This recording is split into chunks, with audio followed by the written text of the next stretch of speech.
रामायण से लिए गए 40+ अनमोल विचार जो आपके जीवन के बदलने वाले गुणों को बढ़ावा देंगे और न सिर्फ आपके व्यक्तित्व का विकास करेंगे वरन आने वाली पीढ़ी के लिए भी आदर्शवादी नींव तैयार करेंगे। दोस्तों, आइए जानते हैं हिंदू धर्म के पवित्र ग्रंथ रामायण, जो कि भगवान श्री राम के आदर्श जीवन पर आधारित है, से कुछ अनमोल विचारों को और उनसे प्रेरणा लेते हैं।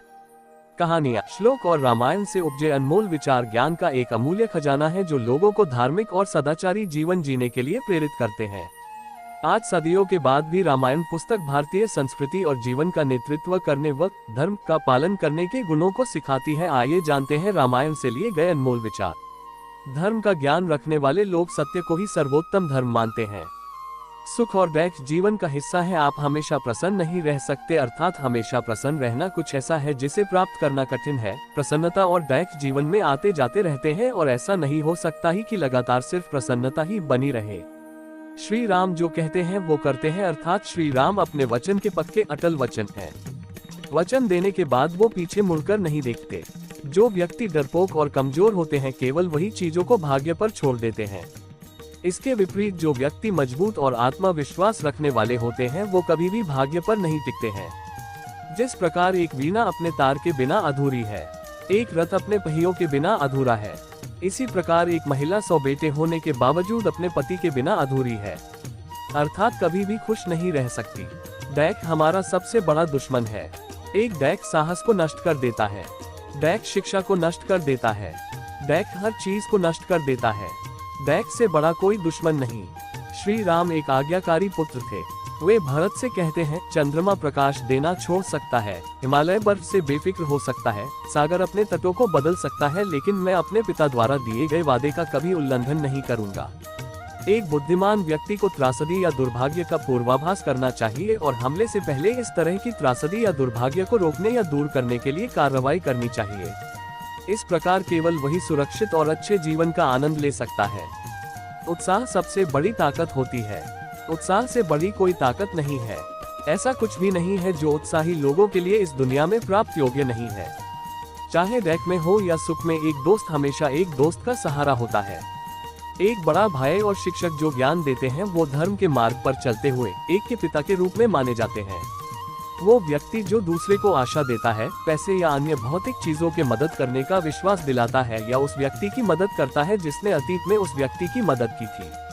सामने वाले व्यक्ति को उम्मीद होने के बाद अगर वह व्यक्ति अपना वादा नहीं निभाकर निराश करता है तो वह इस दुनिया में सबसे बुरे व्यक्ति है। समझदार पुरुष कहते हैं कि जीत की जड़ विद्वान और बुद्धिमान लोगों के साथ परामर्श और चर्चा है।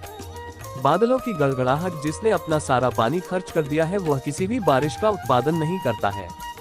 लेकिन वास्तव में बहादुर व्यर्थ में गर्जना नहीं करते हैं, वे कार्रवाई में भी अपनी वीरता दिखाते हैं। धर्म को जानने वाले कहते हैं कि सत्य ही सर्वोच्च धर्म है। गलती करना मानव का स्वभाव है। ऐसा कोई भी नहीं है जिसने कभी कोई गलती ना की हो। उदास, निराश या हतोत्साहित ना होना हर तरह की समृद्धि और खुशी का आधार है। दूसरों का धन चुराना, किसी दूसरे की पत्नी को लालच देना और मित्रों की ईमानदारी और चरित्र पर संदेह करना, ये तीनों विनाश का कारण बनते हैं। यदि उत्साह का साथ न छोड़ा जाए तो इस दुनिया में कुछ भी दुर्लभ नहीं है। जो लोग हमेशा सच्चाई का पालन करते हैं वे झूठे वादे नहीं करते। एक वादे को निभाना निश्चित रूप से एक की महानता का प्रतीक है। गुणवान महिलाओं के आंसू व्यर्थ में जमीन पर नहीं गिरते हैं। इसका मतलब है कि यह उन लोगों को नष्ट कर देंगे जिन्होंने उन्हें इस तरह की पीड़ा दी थी जिससे आंसू बहाए जा रहे थे। रावण को भगवान राम ने नहीं मारा था, बल्कि उसके अहंकार, अनैतिकता और अधर्म ने नष्ट किया था। जो व्यक्ति क्रोध में है वह इसमें अंतर नहीं कर सकता कि क्या बोला जा सकता है और क्या बोलने के योग्य नहीं है। ऐसा कोई अपराध नहीं है जो क्रोधित व्यक्ति नहीं कर सकता। ऐसा कुछ भी नहीं है जो वो नहीं बोल सकता।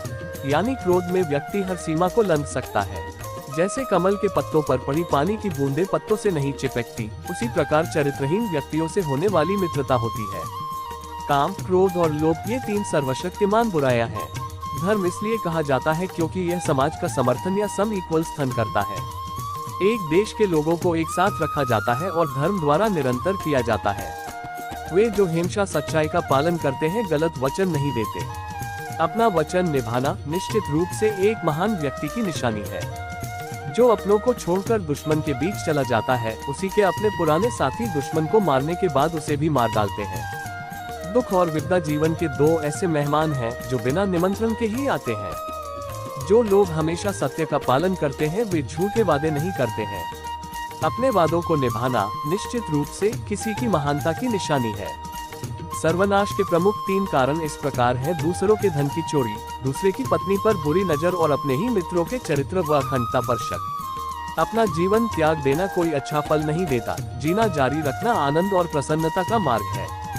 पूरी दुनिया में पत्नियां और रिश्तेदार हो सकते हैं, लेकिन हर जगह लक्ष्मण जैसा भाई नहीं हो सकता। जो एहसान नहीं चुकाता वह मानवता के लिए कलंक है। क्रोध वह दुश्मन है जो किसी की जान लेता है। दोस्त के चेहरे से गुस्सा दुश्मन है। क्रोध बहुत तेज तलवार की तरह है। क्रोध सब कुछ नष्ट कर देता है। माँ और मातृभूमि स्वर्ग से भी महान है।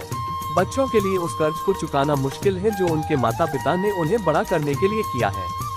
गलती करना मानव का स्वभाव है। ऐसा कोई भी नहीं है जिसने कभी कोई गलती ना की हो। जो व्यक्ति उत्साहहीन, कमजोर और बैक में डूबा रहता है, उसके प्रयास से कुछ भी अच्छा नहीं हो सकता और वह हमेशा दुखी रहता है। दूसरों का धन चुराना, किसी दूसरे की पत्नी का लालच करना और मित्रों की सत्यनिष्ठा और चरित्र पर संदेह करना, ये तीनों ही व्यक्ति के विनाश की ओर ले जाते हैं। जो कार्य होना निश्चित है उसे छोड़कर जो व्यक्ति उस कार्य के पीछे भागे, जो कार्य अनिश्चित है तो वह व्यक्ति उसके हाथ में आया कार्य भी खो देता है। क्रोध वह शत्रु है जो किसी की जान ले लेता है। क्रोध बहुत तेज तलवार की तरह है। क्रोध सब कुछ नष्ट कर देता है। शुभ कार्यों को यथाशीघ्र करना चाहिए और जितना हो सके अशुभ से बचना चाहिए। रामायण से लिए गए ये अनमोल विचार आपको कैसे लगा? अगर आपको मोटिवेट किया कृपया कमेंट कर अवश्य बताएं। आपके किसी भी प्रश्न एवं सुझावों का स्वागत है।